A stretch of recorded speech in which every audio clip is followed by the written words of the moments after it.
ಇಂದು ಮೇ 20ರ ಬೆಳಿಗ್ಗೆ 11:30ರಿಂದ ದೆಹಲಿಯ ಇಂದಿರಾ ಭವನದಲ್ಲಿ ಕರ್ನಾಟಕ ಸಿ ಎಂ ಸಿದ್ದರಾಮಯ್ಯವರು ಎ ಸಿ ಸಿ ಅಧ್ಯಕ್ಷ ಮಲ್ಲಿಕಾರ್ಜುನ ಖರ್ಗೆ, ಎ ಸಿ ಪ್ರಧಾನ ಕಾರ್ಯದರ್ಶಿ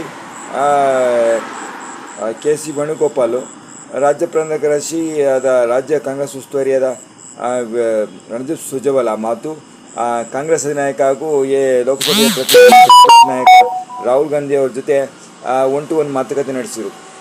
ಅದು ಏನೋ ಹಾಕಲ್ಲ, ವಿಧಾನ ಪರಿಷತ್ ಚುನಾವಣೆ ಮತ್ತು ರಾಜ್ಯ ಚುನಾವಣೆಗೆಲ್ಲ ಟಿಕೆಟ್ ಅಭ್ಯರ್ಥಿಗಳಿರಂತಲ್ಲ, ಅದು ನೇರವಾಗಿ ರಾಜ್ಯದ ನಾಯಕತ್ವ ಬದಲಾವಣೆ ಅಂದರೆ ಮುಖ್ಯಮಂತ್ರಿ ಬದಲಾವಣೆ ವಿಚಾರವಾಗಿ.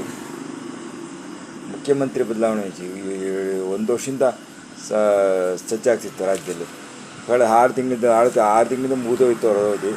ಆದರೂ ಪಂಚಾಯತ್ ಚುನಾವಣೆಯಿಂದ ಮುಂದಕ್ಕೆ ಹೋಯಿತು ಡೇಟ್. ಈಗ ಬಂತು. ರಹಸ್ಯವಾಗಿ ಮಾತುಕತೆ ಮಾಡಿದರೆ ಮಧ್ಯಾಹ್ನ ಮಾಡಿದ್ರು, ಮತ್ತು ಸಂಜೆಯಿಂದ ಮಾಡಿದರು. ಸಂಜೆ ಮತ್ತೆ ಡಿ ಕೆ ಶಿವ್ ಮಾಡ್ಬೇಕಾಯ್ತು, ಮತ್ತು ಸಿದ್ದರಾಮಯ್ಯವ್ರು ಮಾಡಿದ್ರು. ಅಯ್ಯೋ, ರಾಜ್ಯದ ಸಿದ್ದರಾಮಯ್ಯ ಯಾಕೆ ಮಾಡಿದ್ರು?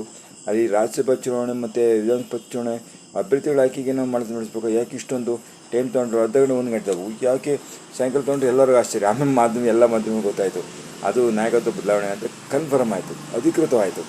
ಈಗ ಕಾಂಗ್ರೆಸ್ ಹೈಕಮಾಂಡು ಆಫರ್ ಕೊಟ್ಟಿದೆ ಈಗ ಸಿದ್ದರಾಮಯ್ಯ, ನೀವು ರಾಜೀನಾಮೆ ಕೊಟ್ಟರೆ ನಿಮಗೆ ರಾಷ್ಟ್ರ ಉದ್ದೇಶಕ್ಕೆ ರಾಷ್ಟ್ರ ರಾಜಕಾರಣ ಬರಬೇಕು. ನೀವು ರಾಷ್ಟ್ರ ರಾಜಕಾರಣ ನಿಮಗೆ ಭಾಳ ಪಾಪ್ಯುಲಾರಿಟಿ ಇದೆ, BSc ಮಾಡಿದಿರಾ, ನಿಮ್ಮ ಬುದ್ಧಿಶಕ್ತಿಗೆ ರಾಷ್ಟ್ರ ರಾಜಕಾರಣ ಬರಬೇಕು ಅಂತೇಳಿ ಇದಕ್ಕೆ ಪ್ರತಿಯಾಗಿ ನಿಮಗೆ ಒಂದು ಆಫರ್ ಕೊಡ್ತೀವಿ. ನಿಮ್ಮ ಮಗನಿಗೆ DCM ಪೋಸ್ಟ್ ಉಪಮುಖ್ಯಮಂತ್ರಿ ಸ್ಥಾನ ಕೊಡ್ತೀವಿ, ಡಾಕ್ಟರ್ ಯತೀಂದ್ರ ಸಿದ್ದರಾಮಯ್ಯ ಅವರಿಗೆ ಅಂತ ಹೇಳಿದೆ.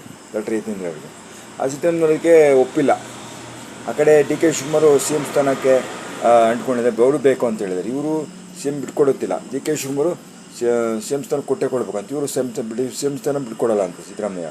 ಹೀಗಾಗಿ ಜಗಾಟ CM ಸ್ಥಾನಕ್ಕೆ ಕರ್ನಾಟಕದ ರಾಜ್ಯದಲ್ಲಿ ಯಾರಿಗೆ ಸಿಗುತ್ತೆ CM ಪೋಸ್ಟ್ ಅಂತ ಗೊತ್ತು. ನಾಳೆ ಅವರು ಕಾಯಬೇಕು.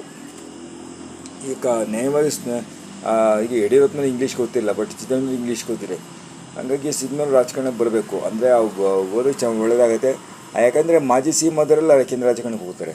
ಅದು ವೀರಪ್ಪ ಮೊಯ್ಲಿ ಇರ್ಬೋದು, ಜಗದೀಶ್ ಶೆಟ್ಟರ್ ಇರ್ಬೋದು, ಅನೇಕ ಜನರು ಮಾಜಿ CM ಆದವರು, SM ಕೃಷ್ಣ ಇರ್ಬೋದು, ಅನೇಕ ವೀರಪ್ಪ ಮೊಯ್ಲಿ, ಸಾಕಷ್ಟು ಜನ ಇದ್ದಾರೆ ಅಲ್ವಾ.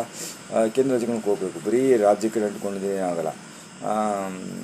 ಮೋದಿಯವರಿಗೆ ವಯಸ್ಸಾಯಿತು, ಮತ್ತು ಮೋದಿಯವ್ರಿಗೆ ಅವಧಿ ಮುಗಿತು. ಈಗ ಸಿದ್ದರಾಮಯ್ಯ ರಾಷ್ಟ್ರ ರಾಜಕಾರಣಕ್ಕೆ ಹೋದರೆ ಖಂಡಿತವಾಗಿ ಕೇಂದ್ರ ಸಚಿವರಾಗ್ಬೋದು, ಅಧಿಕಾರಕ್ಕೆ ಬಂದರೆ UPA ಇಂಡಿಯಾ ಮೈತ್ರಿಕೂಟ ಅಷ್ಟೇ.